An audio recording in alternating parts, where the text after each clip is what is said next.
bem-vindos ao Pinguim Dançarino, seu podcast semanal voltado para discutir a animação e seus aspectos linguísticos. Eu sou David Rua da Purificação, fotógrafo, crítico de cinema e vendedor de açaí. E está aqui hoje para o podcast segunda temporada de Justiça Jovem, né? Está aqui comigo hoje o Diego Qualia. E aí, gente, tudo bem?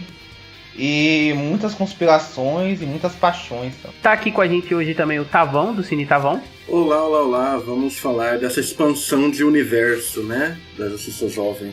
E está participando aqui hoje pela primeira vez a Tabita Vila Boa, do canal Me Chama de Tabi. Oi pessoal, tudo bem? Estou muito feliz por estar aqui. Adoro falar sobre Justiça Jovem, por isso gostaria de agradecer ao David por esse convite, por esse espaço. Que é isso, a gente agradece pela presença. Mais sobre a segunda temporada, logo depois da vinheta. Eu não sei quanto a você, Júnior, mas eu tenho muito ressentimento desse garoto. Vamos acabar com ele. Esperem! Quando for a hora certa, vocês terão sua vingança. Por enquanto, eu preciso do Superboy vivo.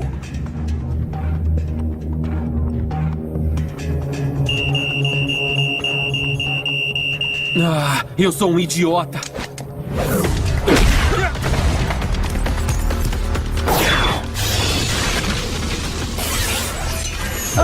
Isso é clássico. Gelo no chão pro ligeirinho não ter tração, não é isso?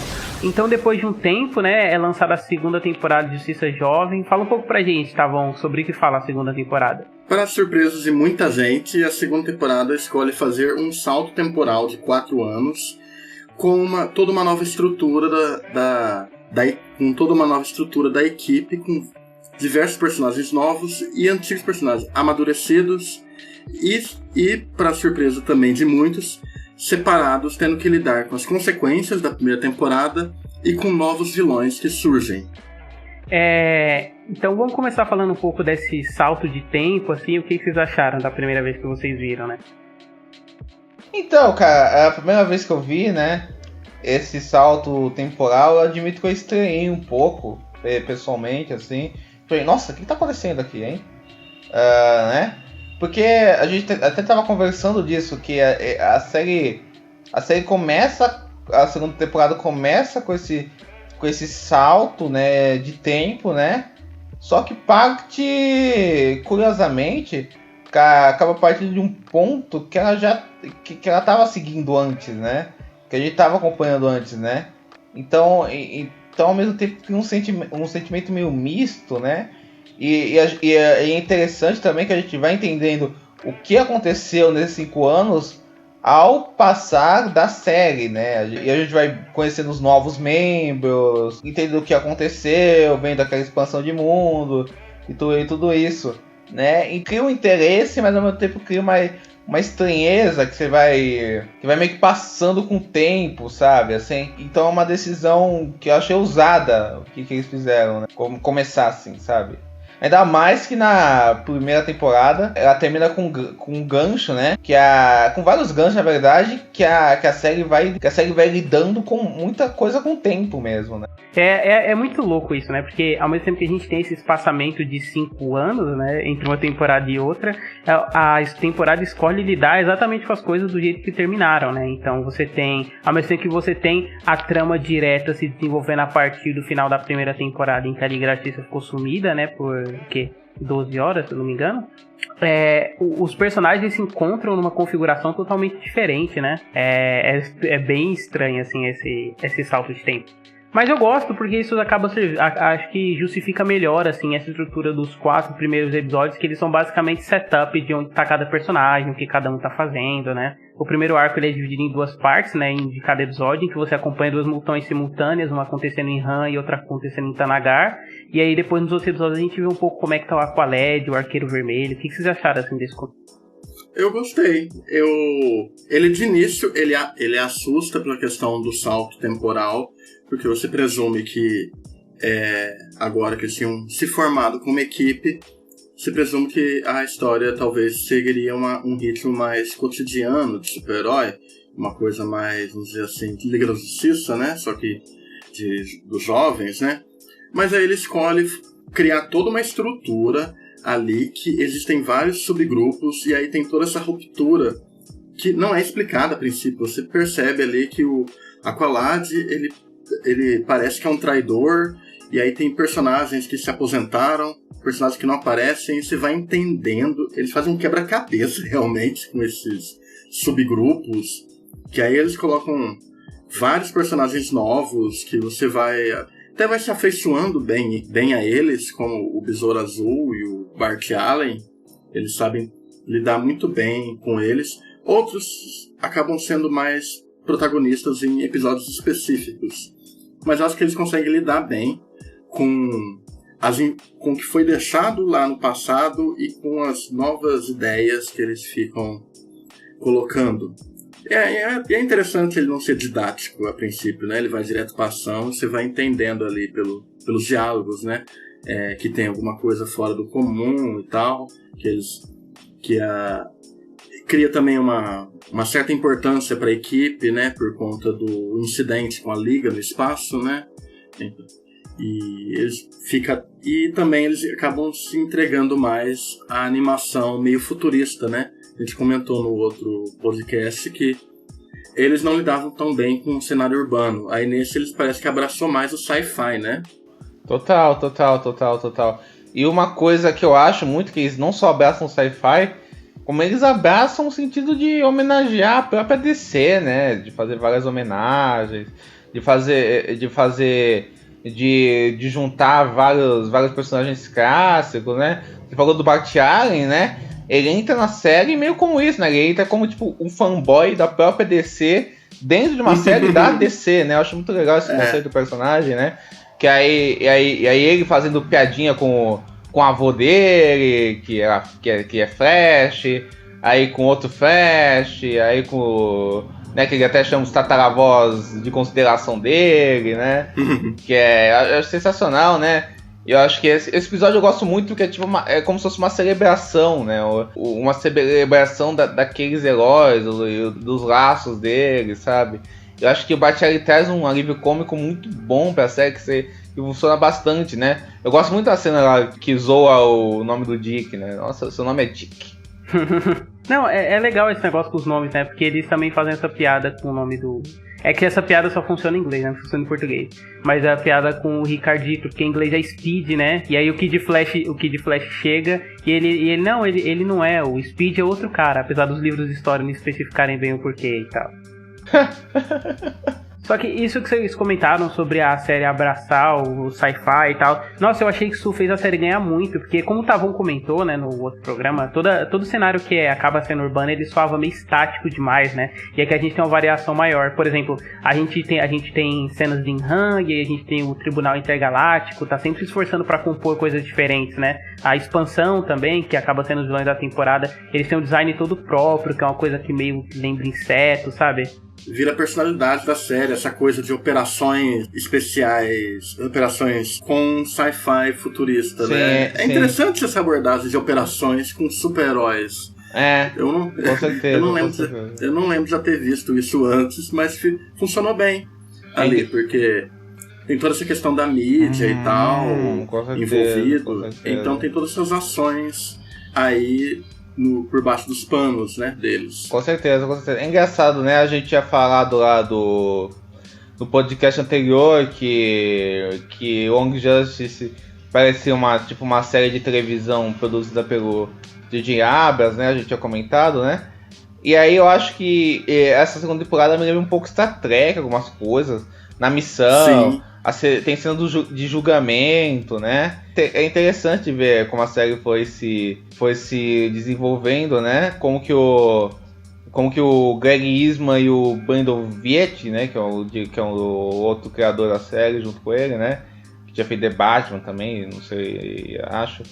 E depois tinha feito o Batman The Bold, tinha feito os filmes da DC. Como eles vão levando a série, né? Porque é bem curioso, né? Porque realmente ela abraça esse lado da ópera espacial, né?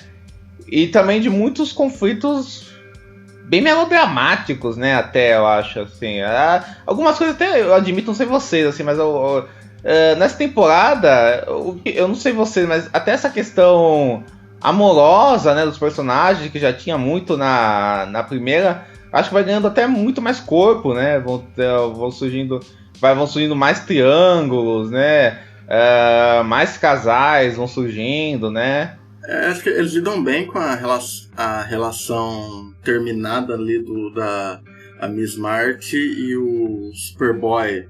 Que você vê que tem alguma coisa mal resolvida ali, só pelo jeito que eles... bem mal resolvida, né? Com certeza. Sim. Inclusive, mais pra frente a gente vai falar melhor disso, mas eu queria até puxar uma discussão aí, que eu acho que vai render bastante. E você, Tabitha, o que você achou, assim, do começo?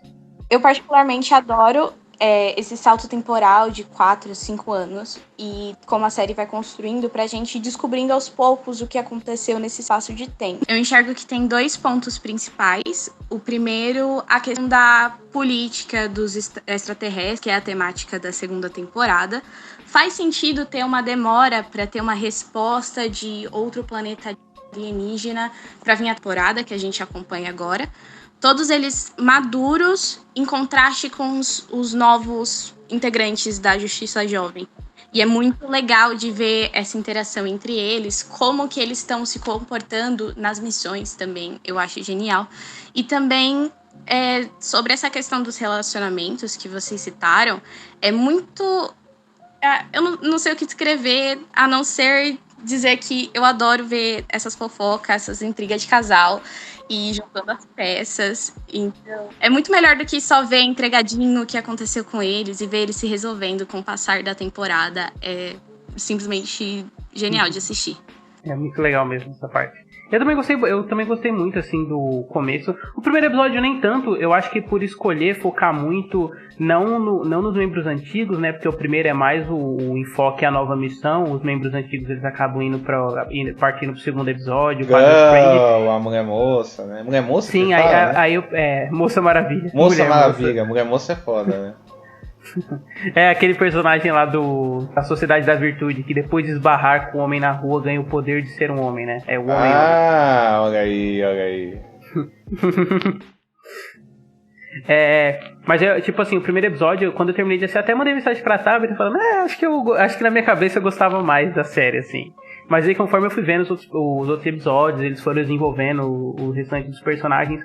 Tipo, principalmente no terceiro episódio, que é no quarto, na verdade, que é o que foca no Arqueiro Vermelho e como ele descobriu que ele é um clone, acabou com a cabeça dele, fez a existência dele ficar miserável. Acho muito sensacional, assim. Só que uma coisa que eu acho que no começo da série eu tava reparando, eu tava preocupado da série acabar mantendo, e ela acabou fazendo isso mesmo, ela fica meio estagnada, assim, nos conceitos imagéticos dela, sabe? Tipo, a gente reclamou que na primeira temporada tinha momentos em que a animação ficava meio travada. Eu não sinto isso aqui, mas eu também não sinto nada de novo, sabe? Nas possibilidades que eles podem fazer com a linguagem.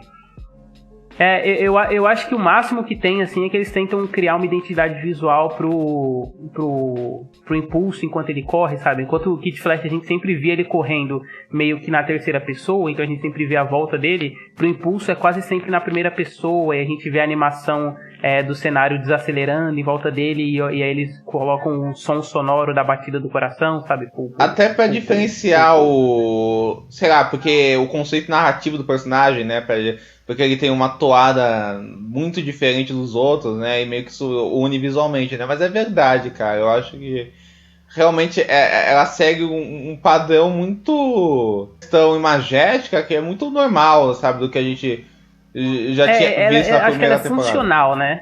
Competente, funcional, mas tipo, nada além disso, né? Vai seguindo essa linha de animação bem do que o estilo animado que já estava estabelecido na primeira temporada e vai indo nele, assim, uma coisa bem padrão, eu diria, não padrão no mau sentido, mas padrão no sentido padrão mesmo da coisa, né? Não inventa muita coisa nesse sentido, não, assim, ela tá acho que ela tá muito mais preocupada em inventar essa trama meio... Que, na verdade, a gente já tinha falado isso na primeira temporada, né? Que a trama é muito megalomaníaca, né? Mas nessa, então, é muito mais, né? Aí a gente vai descobrindo várias coisas, né? E tem, inclusive, a série meio que abandona essa questão procedural que ela tinha, né?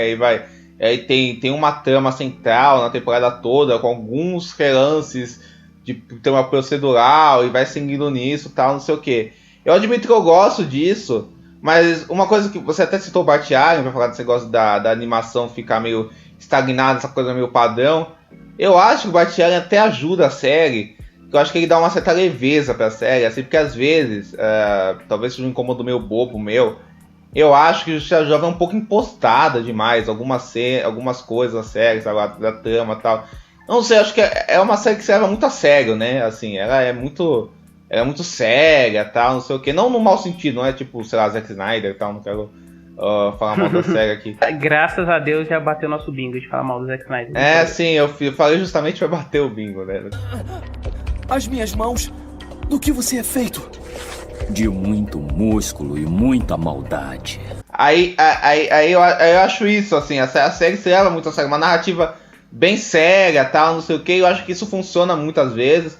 Eu acho que, tipo, você falou do Roy Harper, eu acho que ele é um dos destaques dessa temporada, porque a série analisa muito bem essa coisa da cabeça fodida que ele tá, de como ele tá destruído e tal. E aí a gente vai ver os dramas do Besouro, né, do cara, do que vai acontecer com ele e tal, do cara ser controlado, e dos outros personagens, os dramas românticos. Então a série tem uma densidade muito grande, assim. Mas acho que às vezes, isso somado com o estilo de animação que é meio padrão, dá uma certa impostação pra série que às vezes me cansa por alguns episódios. Mas eu acho que aí ela ganha uma força. Ela ganha uma força muito grande quando ela vai pro desenvolvimento de alguns personagens e como traz coisas novas. Tipo o Roy. Eu gosto muito do que eles fazem com a Miss Martin, né, nessa temporada, que ela era meio com um livro cômico antes, né, mas aí nessa temporada meio que muda, né, ela ganha outros contornos. Ela fica mais complexa. Eu gosto muito do que fazem com o próprio colégio, o Besouro, sabe? Eles investem muito bem em certos personagens pra entender eles, estudar eles. As reviravoltas com a Artemis e por aí vai. É engraçado você comentou isso, porque quando eu fui visitar a Tabitha um tempo atrás, né, a gente comentou a mesma coisa, assim, como a série às vezes ela ficava muito presa em si mesma, sabe? Por ser muito a sério, às vezes ela meio que cansa você, sabe? Ela parece meio estagnada, assim, dentro das possibilidades que ela faz. E são muitos conceitos, né? É muita coisa, é muita trama, né? Eu acho que é isso que, tipo, mais pesa. Porque às vezes você tem 10 conceitos diferentes, né? Só que a realização deles é sempre a mesma, que é uma coisa meio sóbria e que não busca tá sempre inovando. Sóbria, sim. E dos novos personagens, assim, o que vocês acharam de maneira geral?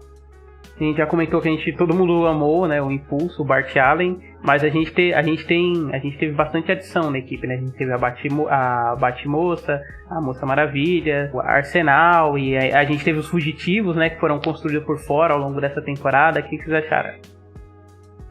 Os fugitivos são os mais legais de acompanhar. Eu acho que isso, partindo do meu ponto de vista, por ser apaixonada pelo Super Choque, mas é muito legal porque são personagens muito diferentes que eles estavam sendo cobaias de um teste. Despertaram o negócio neles, né? O poder neles. Sim, o metagênio.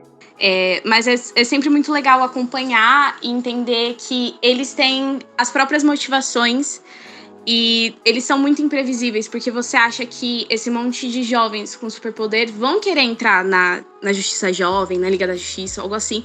E não é isso, eles estão revoltados, eles não querem mais esse pessoal usando e abusando dos poderes deles. E, tipo, o Super Choque, tanto é que é o único que se interessa pra participar depois.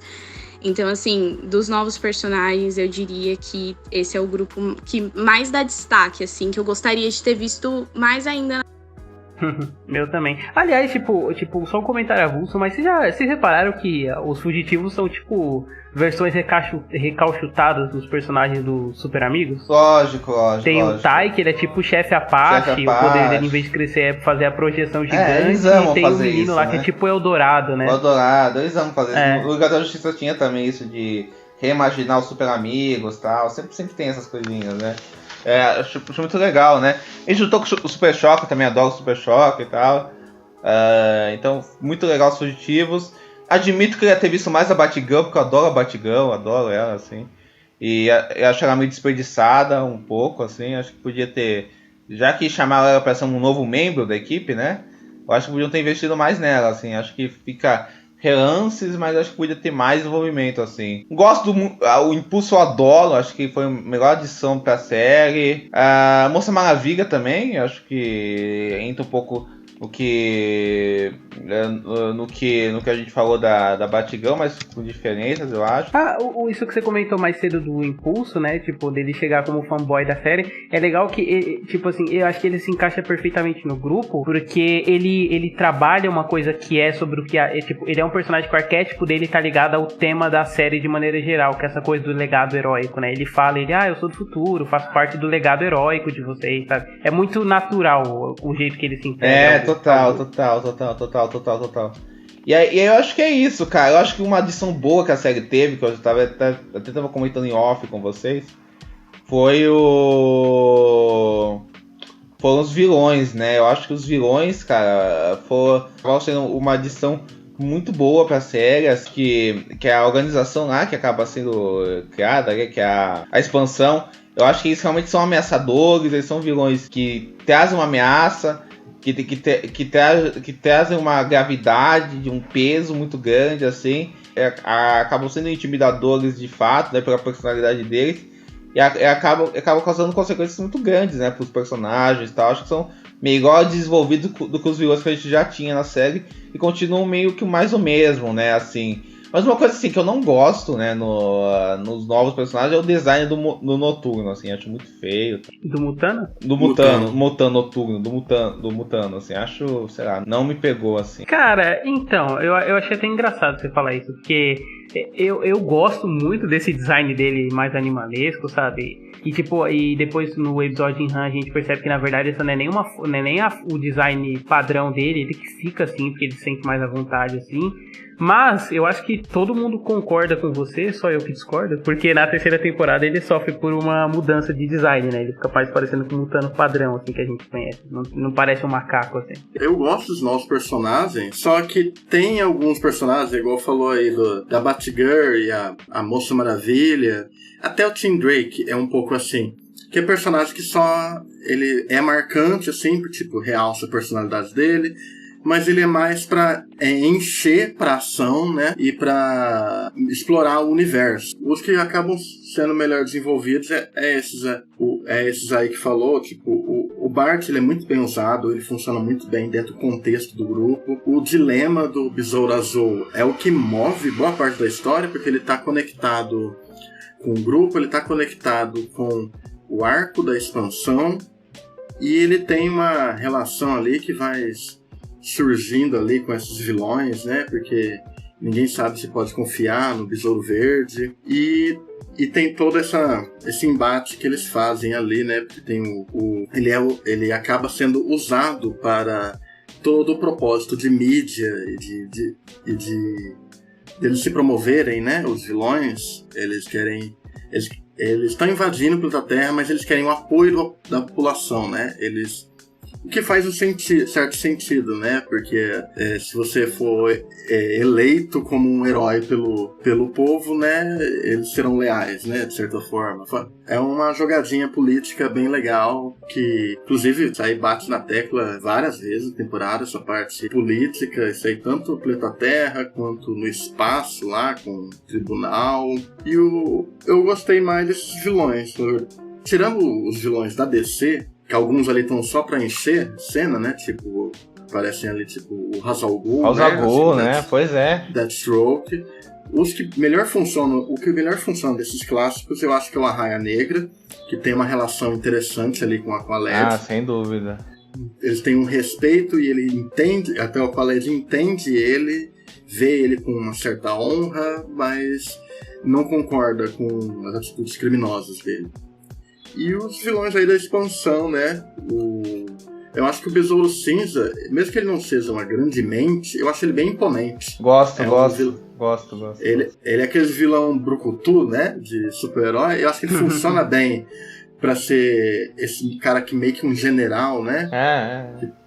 E ele, eu acho que de fato você consegue sentir a gravidade do que ele representa, sabe? Assim, ele é um cara perverso mesmo, tal, e de estar um cara focado na missão que ele tá cumprindo, e não sei o que, sabe? Eu acho que ele funciona bem como esse vilão físico, assim, mas que eu acho que ele tem uma representatividade psicológica muito forte na série, assim, mesmo que não seja... Sim. Eu acho que ele contrasta bem com os grupos, né, quando ele tá interagindo, porque essa coisa do adulto super sisudo, né, e fechado, com as crianças são mais animadas e tal. Exato. Isso que o Tavon comentou do Arraia Negra, eu também gosto, e eu acho que os melhores vilões, tipo, os da expansão, os que mais acabam funcionando nessa temporada, são esses que tem arcos mais próximos dos protagonistas, né, tipo, o Mestre dos Esportes, que é o pai da Artemis, Opa? Quem? Eu falei Mestre dos Esportes. Ele tem relação ali com a personagem, né? Tem com a Artemis. Eles fazem... Isso é interessante porque, tipo, é o outro lado da relação que tinha na temporada de, tipo, Caçador de Marte com a Miss Marte, né? É meio que um lado... É uma subversão, né? Porque aí eles são vilões, né? Os pais, né? E dos personagens que eu mais gostei, assim, tipo, dos que eu achei melhor escritos, assim, nessa temporada, tipo, além do Bart Allen, né, que a gente ficou babando o dele aqui até agora, cara, eu gosto muito do arco de maneira geral, do Arqueiro Vermelho, muito por como é o psicológico dele e por como é interessante ver ele retomando a vida dele, sabe? A gente comentou que o Superboy ele deixou de ser uma pessoa agressiva pra se tornar uma pessoa mais pacífica, alguém mais complacente. E eu acho que o Arqueiro Vermelho, ele passa por esse mesmo estágio, mas antes ele chega no fundo do poço que o Superboy nunca chegou antes, sabe? Tipo, o Superboy tinha o dilema dele ser um clone, mas ele tinha quem estivesse do lado dele pra sempre. Mas o Arqueiro Vermelho chega um momento que ele é praticamente, tipo, um morador de rua, assim, excluído, né? Ele tá e depois ele quer matar o Ex-Luthor e não sei o que, né? Não o clone, não o original, tipo, ele como clone ainda. Sim. E eu também gosto muito dele ter uma filha nessa temporada, isso ser meio que o que desperta ele a voltar à ativa, né? É que verdade. Fala, eu preciso que você volte, não por mim, sabe? Né? Porque a gente tem uma filha, sua filha também precisa de você. Eu falo que até nisso ela é bem melodramaticona, né? Porque, tipo, ele retorna por causa da filha, né? Da filha que ele teve, né? A série tem essa coisa foguetinesca, né? Que nem acho que inclusive é uma qualidade dela, que ela realmente abraça isso nos conceitos dos personagens, né? É uma coisa meio X-Men, né? Que X-Men tem um pouco disso nos quadrinhos, né? Essa questão de folhetim, sabe? Assim, me lembra um pouco dessas interações dos personagens, assim, que a série tem, assim. Cara, e além deles, eu gostei demais do verdadeiro Ricardito, né? Que depois acaba virando o Arsenal. Muito porque ele passa desse estereótipo. Porque ao mesmo tempo que ele é esse estereótipo do menino estressado, o dele eu acho que é o melhor colocado, assim, na série. Porque são 8 anos da vida dele que ele perde o braço, né, cara? É muito... Eu acho legal porque, tipo... Ele meio que a vida dele é a missão, né? Ele é totalmente centrado. Ele já era um pouco estressado e dava indício de ser centrado, né? Em missão e tal. Só o que importa é a missão. Mas ele vira demais isso, como essa máquina, né? Aí que... Só que é interessante que meio que ele tá confortável com isso, né? Ele gosta de fazer as coisas da forma dele. E o engraçado é que, tipo assim, ele não é um personagem... Essa escolha dele não é uma escolha vazia de personagem, né? A gente entende que ele precisa ficar sentindo que ele tá vivo porque ele passou 8 anos sem sentir isso, sabe? Que ele fala várias vezes pro Lex, perfeito, né? Perfeito, é isso aí. Ele, foram 8 anos da minha vida e o meu braço, sabe? Eu preciso disso. As minhas mãos... Do que você é feito? De muito músculo e muita maldade. É engraçado esse negócio da expansão, né? A gente acabou citando isso como um destaque positivo, eu acho que é mesmo da série. Mas eu admito que quando apareceu isso, apresentou isso pela primeira vez, eu fiquei meio, nossa, expansão, tá? Vamos ver no que isso vai dar. Porque eu acho que, tipo, falando assim, é um negócio meio até, talvez repetitivo, né? Que na temporada anterior já tinha a luz, né? Que aí você fala, nossa, tem uma organização criminosa chamada Expansão. Aí tem uma organização criminosa chamada Luz e tal. Você vê isso, sabe, numa série de super-herói, tem muita possibilidade de cair no ridículo, né? Assim, é sempre uma coisa, né? Você fala, já parece meio ridículo, né? Nossa, uma organização criminosa chamada Expansão, Luz e tal. É meio ridículo falando. Mas aí você vai ver o desenvolvimento disso conforme a temporada, você vê que acaba... O jeito que eles vão juntando isso com o arco anterior, né, dos antagonistas anteriores, né, como isso vai reverberando para a série nessa função, acaba ficando bem forte, né, eu acho. Eu acho bem interessante, por conta que poderia ter sido um negócio super banal e genérico. Mas aí acho que a inserção dos comentários da mídia, né, acaba ajudando isso. Tanto que eu até acho bem interessante todo o momento final que, tipo, o Vandal Savage é completamente contra esses caras dominarem ele. Tipo, ele é vilão, mas ele... Por um momento ali, ele vai contra eles, porque ele não quer ser controlado, né? Sim. Acho que ele lida bem com esse vilão. Aí, só que, claro, isso aí vai sendo construído a cada pequena ceninha de mídia ali que vai aparecendo, que no início eu achei, legal. E aí, tipo, o negócio vai construindo mesmo, né? Vai construindo uma imagem, uma ideia de fake news dentro da história. E a questão da opinião pública, né? A respeito dos heróis. É meio que... É o que o Zack Snyder tentou fazer no BVS e não deu certo. Eu acho que o que pega, assim, que eu acho que a gente já pode entrar até em outro aspecto da série, que é como é bem montado, assim, um setup de universo, né? Sim, porque as coisas, elas são muito orgânicas, assim, da maneira que ela acontece. Tem vários pequenos acontecimentos, assim, dos episódios que a gente acha que é uma coisinha banal, mas quando a gente para pra pensar, ela escalona nas coisas, né? Por exemplo, no começo da série, tem um episódio que parece que é só um episódio focado nas meninas, que é uma missão em Bialha, com a abelha rainha e tal. Mas, tipo, elas estão nas ruínas, e essas ruínas são meio estranhas. E o fato dessas ruínas serem meio estranhas é importante pro arco de desenvolvimento do besouro, né? O resgate do besouro negro. Sim. Nossa, esse negócio da expansão é até engraçado, né? Porque ele começa como um arquinho normal, quase como uma continuação do negócio dos Kroloteanos e tal. Só que o jeito que as coisas vão sendo plantadas, né? Tipo, você tem o sequestro dos humanos, que você não entende pra que serve. Depois você tem o negócio do metagene. E aí você tem o Besouro Azul. E depois você descobre que o Besouro Azul tem a ver com a expansão e não com o Ted Cord. Tipo, vai tudo sendo emaranhado, assim, numa teia. E tudo funciona de maneira tão orgânica, cara, que... Com certeza. Impressionou, assim, pra falar a verdade. Eles são muito bons de plantar essas coisas e depois juntar tudo no mesmo objetivo em comum, né? Eu acho que uma das grandes coisas que a série tem de qualidade é isso, assim. E aí, o que vocês acharam, assim, dessa junção dos temas da...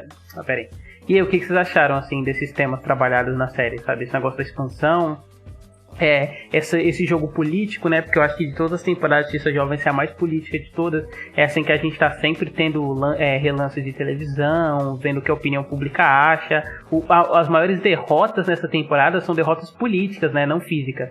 Você tem a informação que é vazada da Liga Público sobre a torre de vigilância, isso faz a opinião pública se voltar contra ele. Depois, quando a expansão manda as naves dele para impedir o mundo bélico, aí a opinião pública se volta contra a expansão, e você descobre que a expansão, na verdade, é só uma peça no jogo de xadrez da luz, e aí a luz também é exposta a público. Como é que foi para vocês? O que vocês acharam? A série, ela deixa tudo bem amarradinho, tem todas as justificativas, e eu, particularmente, como estudante de ciências sociais, ver a expansão usando toda a opinião pública e como a expansão acha que está usando a luz para poder controlar aquele novo planeta e tudo mais. Isso me faz me lembrar muito sobre Maquiavel, que ele fala que tem 3 jeitos de você conquistar uma cidade livre, que tem leis próprias, né? No caso, a Terra, ela tem o seu próprio governo, tem o seu próprio estilo de vida. Para você conquistar um território assim, Maquiavel fala que você pode, arruinar completamente, destruir, não deixar pedra sobre pedra. 2, ir lá, morar no lugar e governar. Ou 3, deixar eles com as próprias leis, com algum tipo de imposto, ou algum governo de poucas pessoas que estão ao seu favor. Então eu enxergo muito a expansão usando essa tática de ter o grupo da luz, que são de humanos. Eles vão ter alguns privilégios quando a expansão acontecer, né, dominarem o planeta Terra, mas essencialmente a expansão usa a luz para conquistar os seus objetivos, né? Entende que tá usando, né? Mas é a luz que tá usando eles no final. E isso me faz lembrar muito também de uma frase do próprio Maquiavel sobre esse tema, que é que não tem como você conquistar de fato uma cidade que uma vez foi livre. Ela não consegue aceitar esse ditador. Uma citação direta de Maquiavel é que quem se torna o senhor de uma cidade livre e não a aniquila, pode esperar ser destruído por ela. E é isso que a gente acaba vendo a expansão.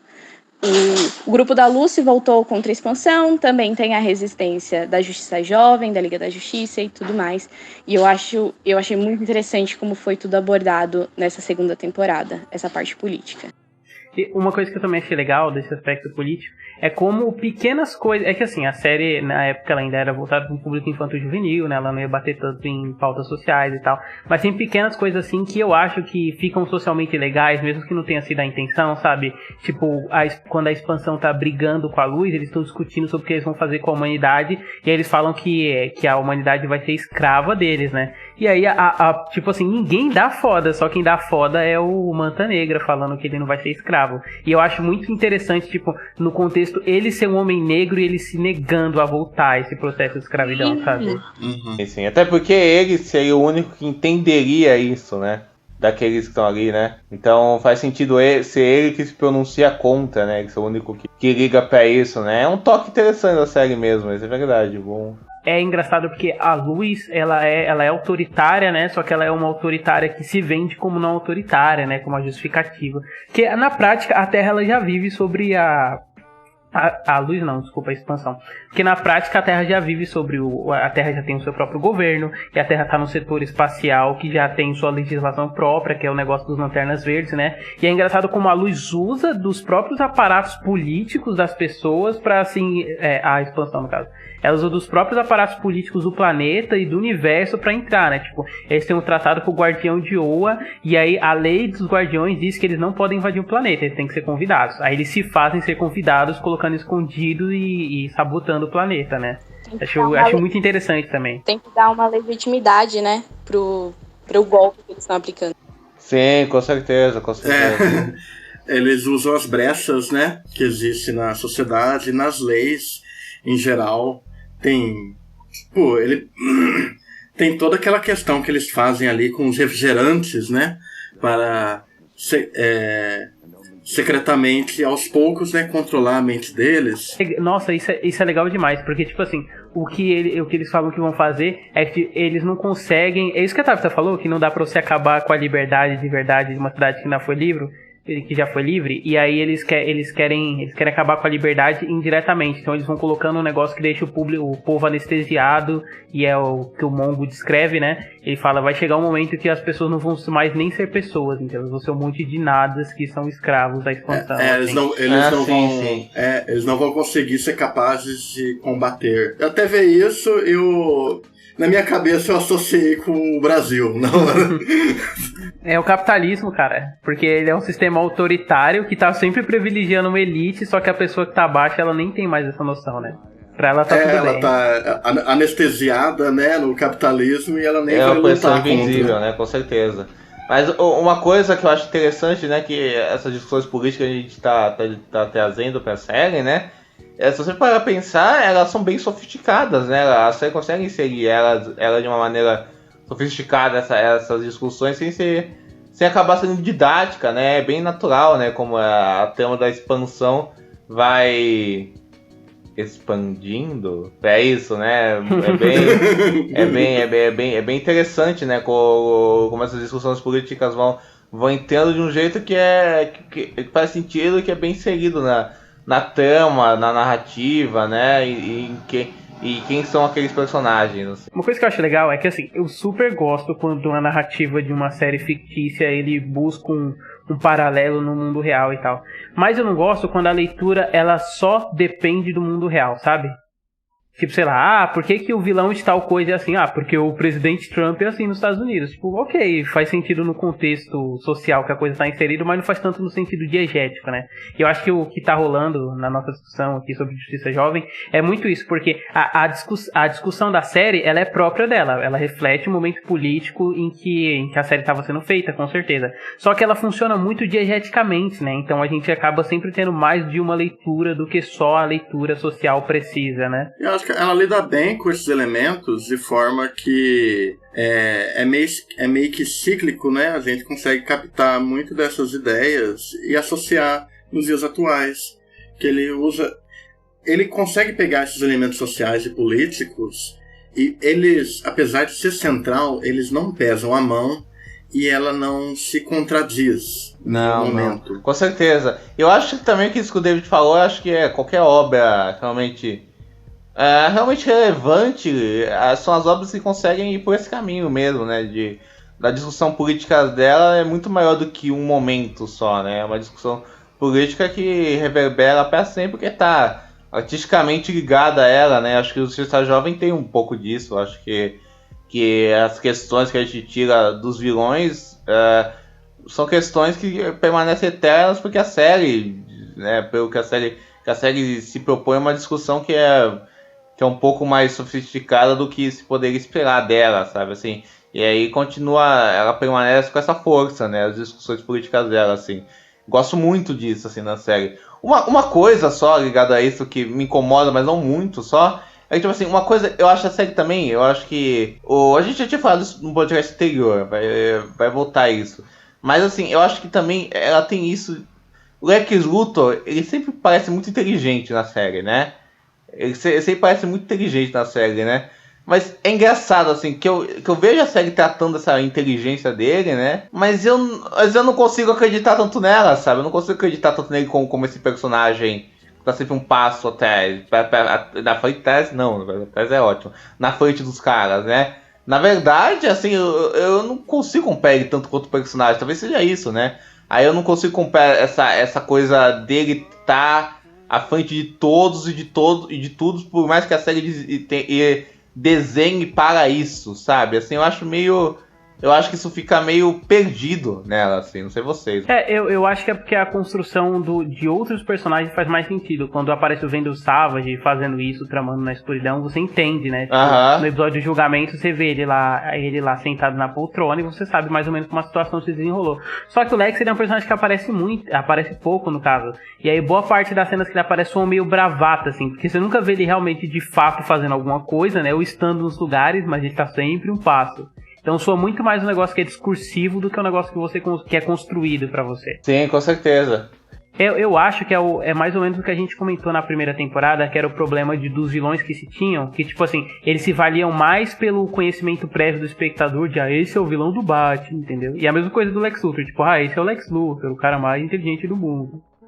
Tipo, a série nem constrói isso, eles só falam e se vale por isso mesmo. Ele aparece com a solução do problema, assim, de repente. É sempre isso. Sim. Nossa, você quer ver uma cena que eu acho que especifica bem isso? Tipo, o Ricardito chega lá pra matar ele, né? Antes de virar Arsenal, aí ele explode o negócio. Aí ele sai de lá sem nenhum arranhão. Ainda bem que eu coloquei essa mesa à prova de explosões aqui no meu negócio. Porra! Quando? Sério? Você pensou nisso mesmo? É meio didático, né? Tipo, se você tivesse do outro lado da mesa, o que teria acontecido? A série cobra isso de você sem desenvolver isso, né? É engraçado, né? Mas eu acho engraçado porque, isso, por exemplo, eu acho que isso rola também.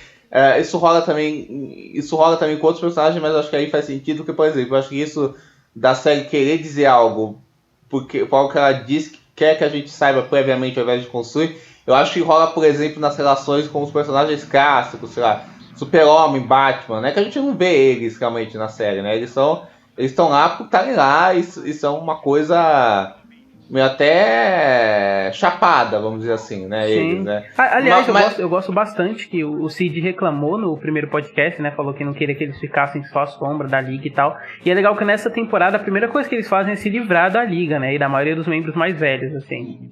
Mas eles dão uma solução que acaba tirando essa pergunta e coloca realmente a equipe, né, de igual importância e na verdade na dianteira, né, pra resolver a situação. Eu acho que isso acaba fazendo sentido porque essa abordagem chapada dos personagens acaba fazendo sentido porque a série é realmente sobre a Justiça Jovem, né, e como eles veem aqueles personagens e como eles lidam com o próprio heroísmo deles, né, esse heroísmo jovem, né, como o próprio título já diz, né, e como eles encaram isso, e é de uma forma... Eles veem esses heróis de uma forma meio chapada. Então eles serem chapados na série acaba fazendo sentido, né?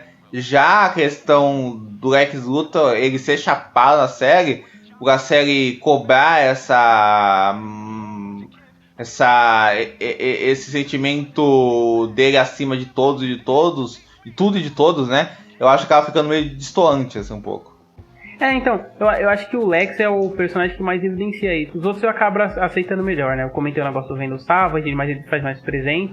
E tem os outros personagens, né? Que acabam sendo meio bucha, assim, mesmo eles supostamente sendo nomes grandes, tipo o Ra's al Ghul e tal. Nossa, aquele momento que a pessoa mata o Ra's al Ghul, eu falei, caralho, o cara virou qualquer coisa mesmo, né? Pois é, cara. É engraçado, né? Porque a gente tem essa estranheza que a gente conhece eles de outras obras aí, né? De outras, sim. De outras adaptações, né?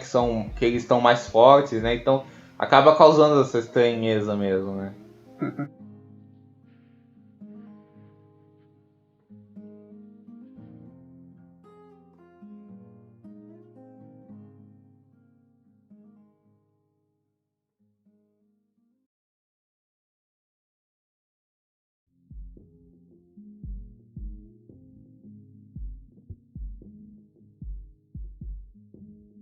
Pô, e vocês gostaram desses episódios que são mais explicitamente focados num timezinho, sabe?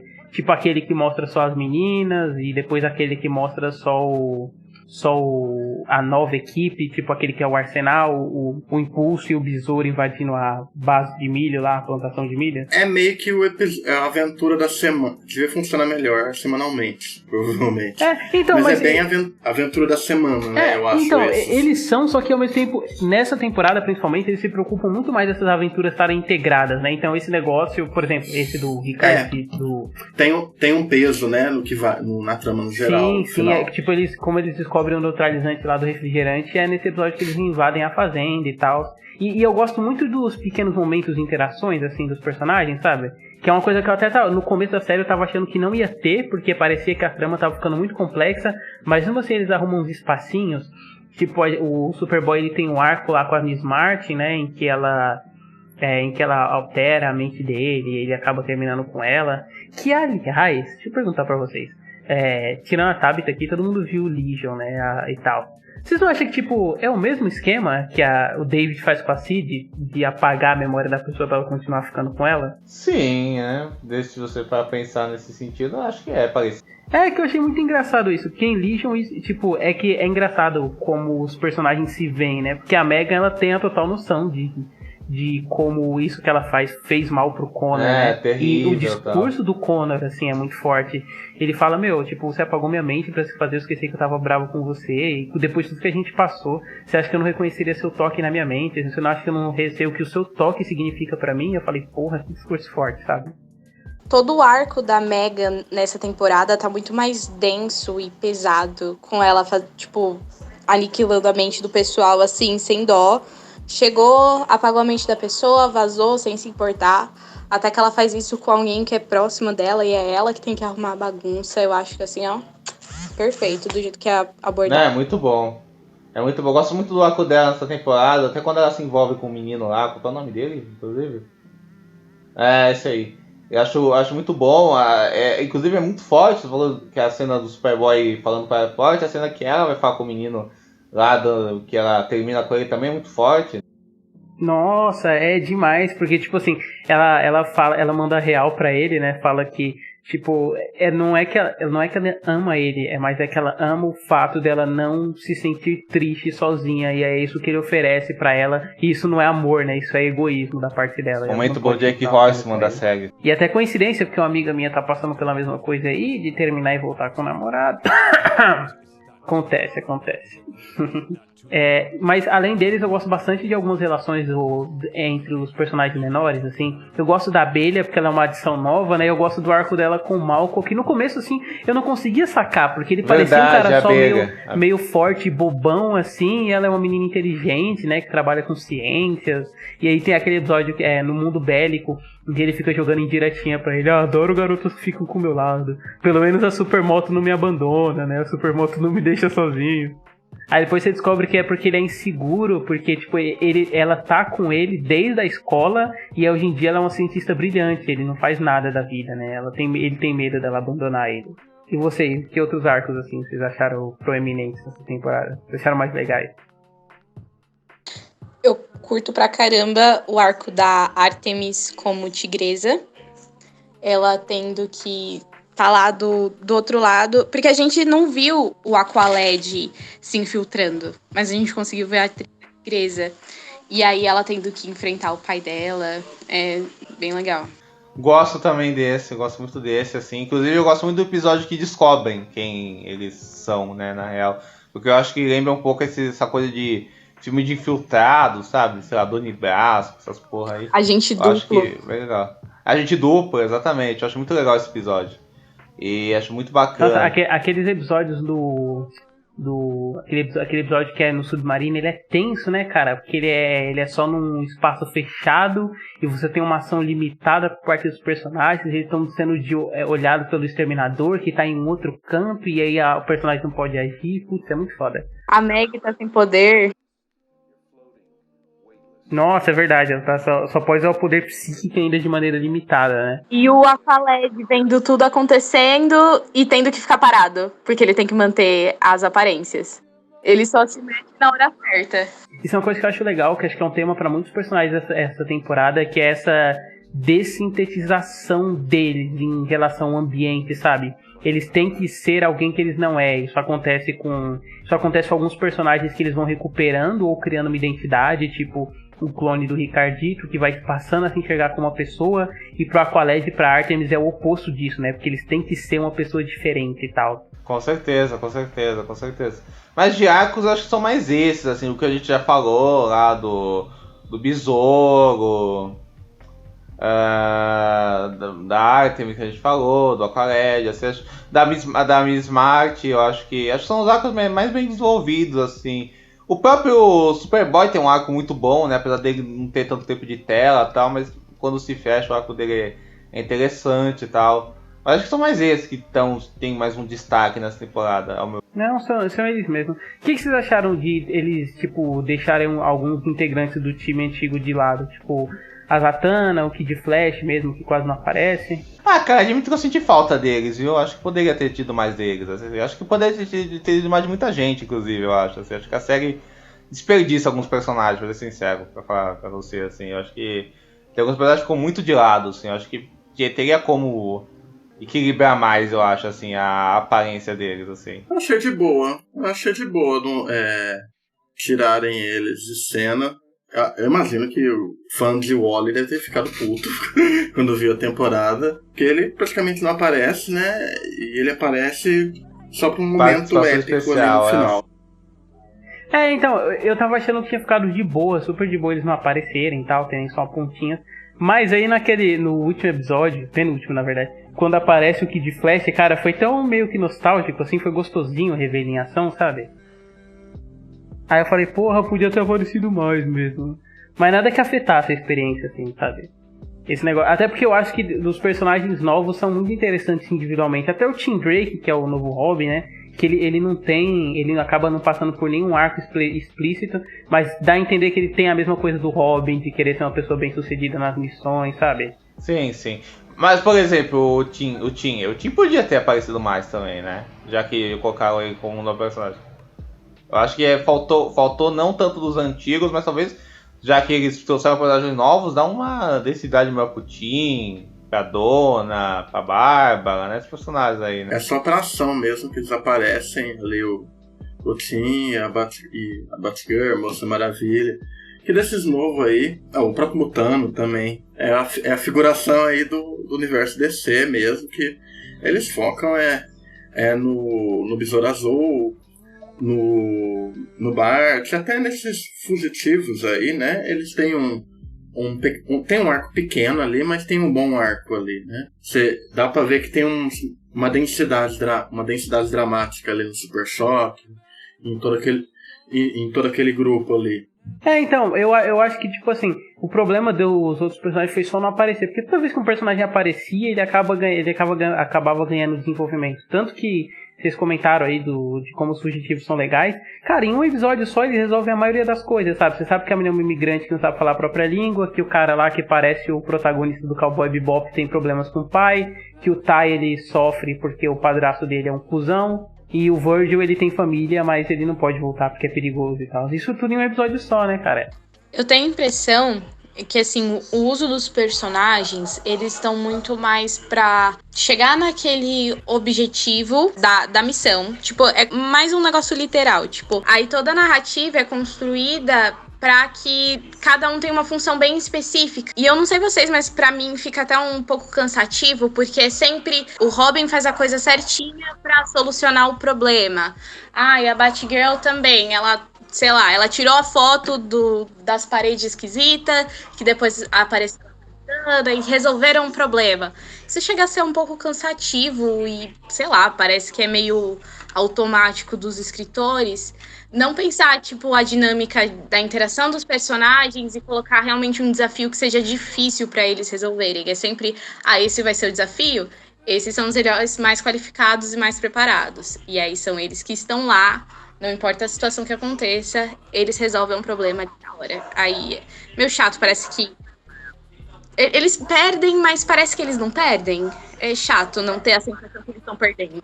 Fica mais objetivo, uma coisa leva direta à outra, né? Só que nem por isso ganha mais alma, sabe? Tipo, você sabe o que aqueles personagens fazem, faz sentido o que eles fazem, mas você não sente tanto apreço por eles quando eles estão em tela, sabe? Concordo, inclusive, David, você tinha falado do negócio de plantar a pista, não sei o que, e tudo resolver, e a Tabitha falou disso agora. A série é muito objetiva, né? Ela tem algumas coisas planejadas e vai indo nesse caminho até chegar naquele ponto narrativo que ela quer, né? Pra tudo, né? Pros personagens, pra trama, pra tudo isso. Vai plantando, né? Só que realmente, acho que às vezes essa objetividade, acho que meio que oprime os personagens às vezes, né? Acho que às vezes parece que eles acabam sendo vítimas disso um pouco, né? Como a Tabitha falou, que eu concordo, assim. Eu acho que às vezes eles ficam meio reféns disso, ao meu ver. É um problema bem... É um problema... Eu gostei da palavra que a Tabitha usou, porque é bem... Isso é o problema, geralmente, quando a gente reclama de algum filme, alguma série, né? Que tá sendo muito literal, assim. Tudo que você tá vendo tem uma função prática e lógica, só que nem por isso. Só que você sente que não tá sendo tão apaixonado, sabe? Isso. É o problema quando o negócio é redondo demais, né? Às vezes coisas muito redondas têm esse problema, né? Eu ouvi WandaVision aí? De ser tão redondo, tão planejadinho que acaba ficando frio um pouco, né? Acaba ficando meio frio, né? Nolan, né? Tem isso. Tanto que eu acho que os pontos mais emocionantes, eu acho, pra mim, tipo, naquela parte que a Megan tá mexendo ali na mente e tem todo aquele caos rolando ao redor. E, né, nos conflitos que vão surgindo do Aqualad com o Dick Grayson, que é meio que uma continuação da rivalidade e respeito que eles tinham na primeira. Que, mesmo sendo em parte forjado as coisas, é um momento bem interessante esse combate que eles ficam tendo que fazer, né?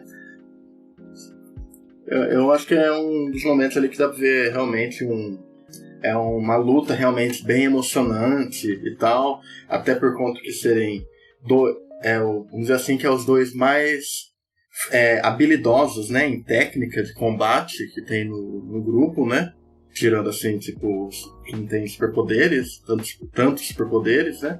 Eu acho que nesse ponto eles acertam. Eu queria que os secundários, tipo o Tim Drake, o Mutano, beleza, não vai ter densidade, ok, mas tipo, faz ele ser funcional pro arco, tipo o Shazam foi funcional com certeza. Faz ele ser marcante sim, mesmo, falta né? Acaba não sendo marcante.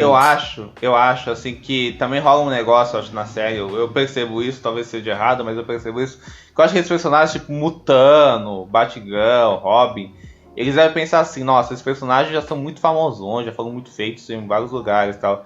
Vamos deixar eles meio de lado, aí investir em gente que não foi feita. Isso, não sei, eu pensei um pouco isso na série, sabe? Parece que esses personagens que já foram muito usados, eles são o que eles menos se importam, assim, eu sinto, assim.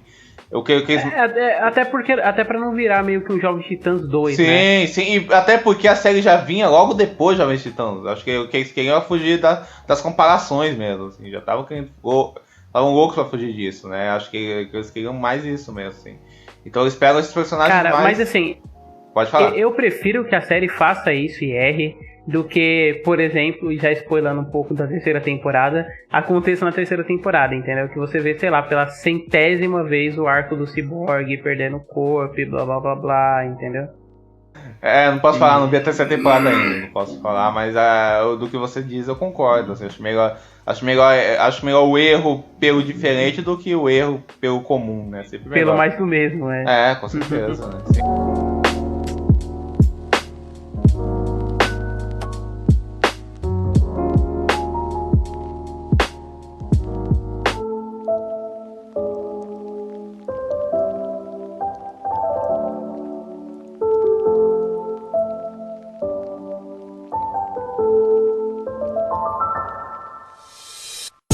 Foi uma das coisas que mais me chamou a atenção reassistindo a segunda temporada, que eu percebi que é algo que eu gosto muito, que é o tipo de superpoder que ele tem. Isso já vem da primeira temporada, né? O fato dele não ser um Superman completo. Mas é legal, nessa segunda temporada, você vê ele usando os poderes que ele tem da melhor forma possível, porque ele tá treinado. Então, tem aquele estilo de luta brutal em que ele joga coisas e tudo mais, mas ele também tem muita consciência do ambiente que ele tá, então ele não tá prejudicando as pessoas ao redor. Sei lá se é uma brisa minha, mas...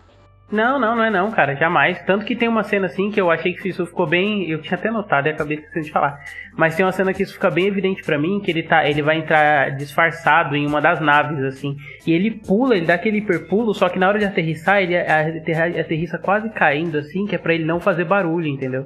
Que isso contrasta com uma cena dele na primeira temporada, por exemplo, que o Superman tá salvando uma ponte, ele vai pulando, ele desestabiliza mais ainda a ponte. O Superman depois de uma comida de rabo nele, fala, pô, você desestabilizou a ponte, caralho, é que eu faço o quê? Então, tipo, esse aspecto das pessoas usarem bem os poderes, é porque a série se preocupa muito no uso visual e no uso pra mostrar o desenvolvimento dos poderes, né? Tanto que, tipo, tem aquele negócio da Megan quando ela tá embaixo d'água, o corpo dela encolher porque a pressão da água afeta os poderes dela e tal. Sim, e até fazendo uma comparação do desenvolvimento do Superboy com a Megan, porque tem ele usando com cuidado os poderes dele, cuidando das consequências, evitando as consequências, né? Não ter consequências ruins do que ele tá fazendo. Enquanto a Megan, ela tá completamente inconsequente. Ela apaga a cabeça dos outros e não tem o menor remorso. Enquanto, sei lá, o Caçador de Marte passou uma semana interrogando um cara pra não ter que fazer isso. Então, é muito interessante ver como o Superboy tem esse valor pra não afetar os outros e a Megan não estava nem aí. E como isso vai caminhando durante a temporada, principalmente porque é o Superboy que nota isso. Só que o Superboy não fala isso até que atinge alguém que tá do lado deles, que é o Aqualad. Tipo, ele viu ela fazendo isso com generais e tal. Ele não chegou a falar sobre isso com alguém, não, né? Se eu me engano. Não, depois ele conversa com o Dick e o Lacoste, assim, mas é mais por consequência, que é quando o Lacoste tá ferido, o Lacoste quer muito matar o Aqualad, e aí o Dick vai lá e conta pra eles dois que... O Dick conta pra eles que o Aqualad tá disfarçado, e o Superboy fala que ele não... que eles deviam ter contado isso antes, que agora a Megan fritou o cérebro dele. E aí ela tá tendo que curar ele. Exatamente. Tipo, o único momento... O Superboy sabia que era ruim o que ela tava fazendo, mas também não falou. É muito interessante ver como isso aconteceu na série. E é mais legal ainda porque ele aprendeu o quanto isso é prejudicial baseado no trauma dele. Tipo, pra ele já foi uma invasão extremamente horrível.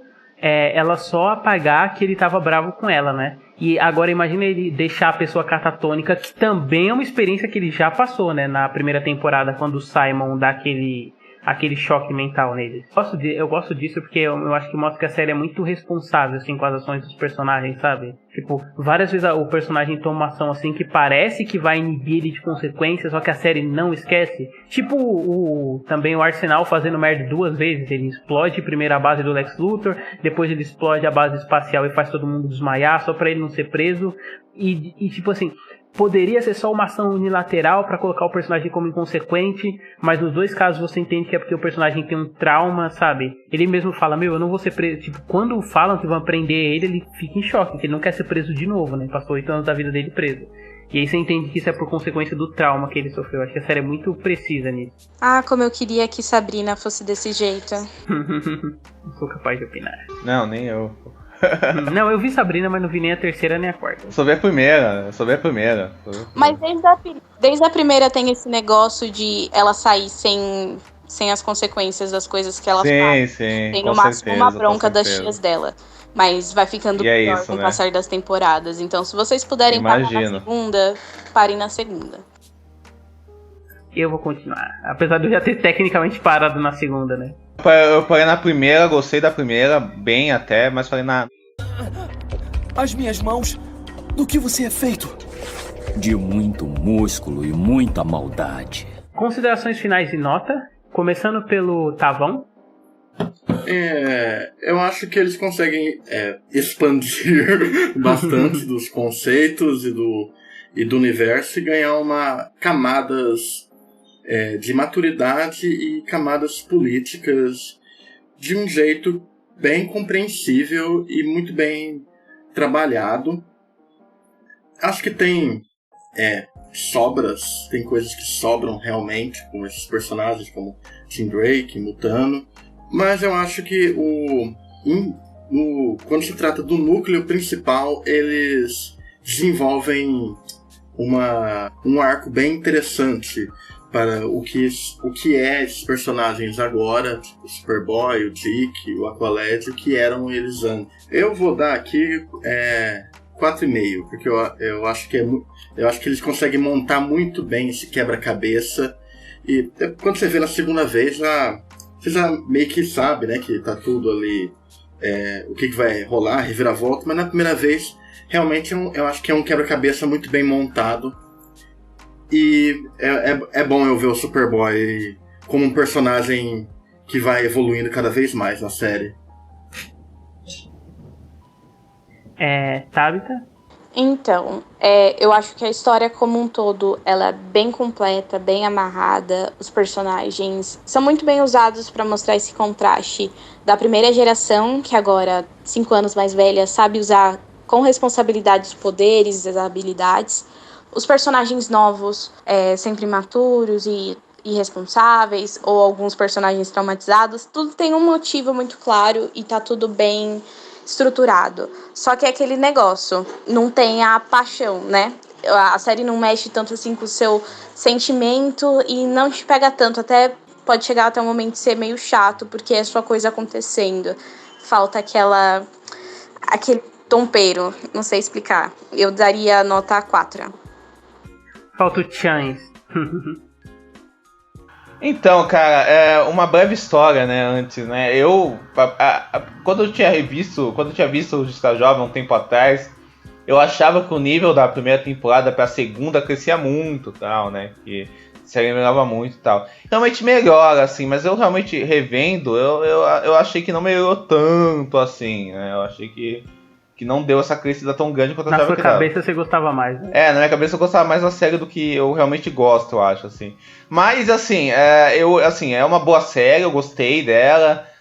Até agora, gostei da segunda temporada, tudo mais. Acho muito boa, acho que a série melhorou, assim, várias questões que a gente falou. Questão política, questão de abordagem de personagens, questão de história. Roteiro muito bem feito, muito redondo. Mas sei lá, isso que a Tabitha falou de faltar alma, eu sinto um pouco na série também. Acho que às vezes ela é muito estada demais e falta alguma coisa além um pouco, sei lá. Assim, eu acho que às vezes ela se perde um pouco nessa impostação dela, assim. Eu não sei, eu acho que às vezes falta um aprofundamento maior em certas coisas, sabe? Falta uma força maior, essa questão a gente comentou da animação ser muito padrão e não sair muito disso também. Acho que outras questões, eu acho que a série peca um pouco nessas questões, assim, e assim, eu revendo outras séries da DC hoje em dia, eu diria que dessas acamadas, mas eu gosto muito do Justiça Jovem, ela é uma das que eu menos tenho ligação emocional agora, assim, sabe, até, a próprio Jovens Titãs, eu acho, me interessa mais, não sei. Com certeza. Eu acho que Justiça Jovem realmente deu uma decaída, assim, revendo ela. Mas nada que seja uma série ruim, jamais, assim. Eu acho que é uma série muito boa. Mas sei lá, acho que a minha relação emocional com ela meio que mudou bastante, assim, revendo. Eu vou dar um 4 pra ela também. Acho que é uma série muito boa, assim, até Até acho que é uma nota bem grande, assim, mas acho que ela merece, porque é uma série muito bem feita, muito boa. Eu acho que ela preenche tudo que uma boa série de animação tem que ter, mas acho que falta algo nela, eu acho. Até então, vai que, né, na terceira temporada ela faz uma obra-prima que me deixa encantado. Vai que, né, não sei. Coitado. Eu também gostei bastante da segunda temporada. Eu já comentei isso ao longo dos programas, né? E já comentei isso enquanto o Diego falava também, que na minha cabeça eu gostava bem mais, assim. Eu acho que é muito um processo que a gente vai tendo de contato com outras coisas que usam a linguagem da animação, né? E a gente vai entendendo o quanto às vezes você se prender demais a um estilo acaba te limitando ao longo de séries. Isso é uma coisa que acaba acontecendo muito com qualquer série que vá durando muito tempo e não busca se reinventar, né? Eu acho que as séries que foram ganhando assim de super-herói foi justamente essas que tentaram sair um pouco da fórmula, sabe?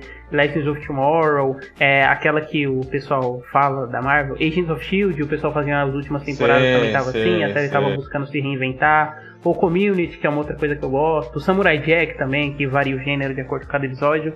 Mas a própria série do Batman, a série animada do Batman, variava. O formato Jovens Titãs que a gente falou. Batman do futuro, porra, com certeza. Mas eu não acho nem de longe que é uma série ruim. Eu acho que ela é uma série ótima. Eu só acho que ela é uma série que ela já tá chegando na terceira temporada, né? E esse ano provavelmente sai uma quarta e tal. E talvez seja melhor ela começar a rever um pouco as possibilidades dentro do que ela pode fazer, buscar outras possibilidades de linguagem pra ela não acabar ficando estagnada, sabe? Porque não sei se eu conseguiria ver 8 temporadas mais da mesma coisa. Não sei vocês. Assim. Não, com certeza não. E não se levar tão a sério. Seria bom se Justiça Jovem não se levasse tão a sério. Também.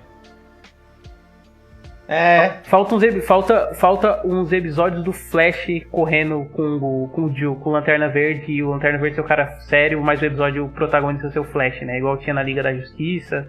Ou o episódio do Gladiador Dourado na Liga da Justiça Sem Limite. Nossa, sim, com certeza. Não, a própria Liga da Justiça eu acho que é uma série que acho que pra mim envelheceu muito melhor que Justiça Jovem, assim. Mas uma coisa que o Tavão citou o Nolan, né? Antes, cara, zoando. Mas, cara, eu até vejo uma similaridade, porque eu acho que ela tem uma certa impostação meio sobra que tem nos filmes do Nolan, sabe? Uma coisa meio sério zona, uma certa megalomania de trama, tal, de tudo, de se levar tudo muito a sério, né? Eu acho que tipo, em questão de texto, em questão de roteiro, em questão de dramaturgia, é muito melhor do que o filme do Nolan, assim, né? Muito mais bem resolvida, tal, questão de personagem, tal, muito mais profunda, tal, e até muito mais emocional, assim, nem tem comparação. Só que mesmo assim ela cai nos mesmos problemas que os filmes do Nolan. Cai. Só não tem morte de mulher. Não tem morte de mulher, é verdade. Pra impulsionar arco. Não tem fantasminha, é verdade. Aí minha nota eu também ficou com 4. Eu acho que é uma nota justa, assim. Justíssima. É isso. Até semana que vem. Eu só queria que cada um falasse onde a gente encontra o trabalho de vocês. Começando pela Tabitha. Minhas redes sociais são @tabsvilasboas, Instagram e Twitter. Eu comecei recentemente um canal no YouTube que se chama Me Chama de Tabs. E em que eu vou falar principalmente sobre astrologia, umas questões assim esotéricas e diferentonas, mas também vou falar um pouco sobre a minha área de estudo, que é as ciências humanas, ciências sociais. Fazer uns vídeos de ensaio, fazer uns vídeos aleatórios, não sei, tô começando agora. Então, quem quiser me acompanhar, eu fico muito feliz. E também vou aparecer aqui de vez em quando nos podcasts do David, porque ele sempre me chama pra fazer alguma coisa. Beleza. Então, tá bom. Vocês podem me encontrar no Twitter, ali pro @cinetavão. Eu falo de filmes, séries. Atualmente eu estou falando também de reality shows. E vocês podem encontrar o canal Cine Tavão. E eu tô com 2 podcasts que eu tô lançando. É o podcast do Tavão e o Mundos Cast, que já teve um episódio aí falando do começo de WandaVision. Diego. Opa, então, vocês podem me encontrar no meu blog, chama Ficinema, também tem um canal no YouTube que também chama Ficinema. Tem meu Twitter, @Decoradores. Em todos eu falo de filmes, séries, falo de BBB agora também, enfim. Tem o meu Instagram, @Decoradores também. E Escrevo para alguns sites, tem o Cineprot lá, tem textos meus, podem entrar lá, vão se divertir. Tem textos de vários amigos também, muito bons. E é isso, gente. Foi um prazerzão estar aqui e falar de Justiça Jovem, ter essa oportunidade. E espero estar aí no futuro falando de outras séries de animação, da DC, da Marvel. Tem muita coisa boa para falar.